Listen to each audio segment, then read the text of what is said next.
இப்புண்ணிய கஷேத்திரத்தில் மாட்சிமை தங்கிய மேலான சிம்மாசனத்தில் கிருபாசனம் கொண்டு எழுந்தருளி இருக்கிற புனித அந்தோணியாரே, பரிசுத்த தனம் விளங்கும் லீலியே, விலை மதிக்கப்படாத மாணிக்கமே, பரலோக பூலோக காவலரே, கஸ்தி துன்பப்படுகிறவர்களுக்கு பரம சஞ்சீவியானவரே,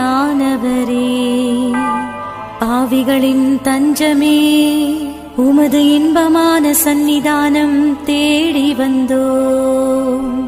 உமது திருமுக மண்டலத்தை அன்னார்ந்து பார்த்து உம்மை கெஞ்சி மன்றாடுகிறோம். மகா சிரவணம் பொருந்திய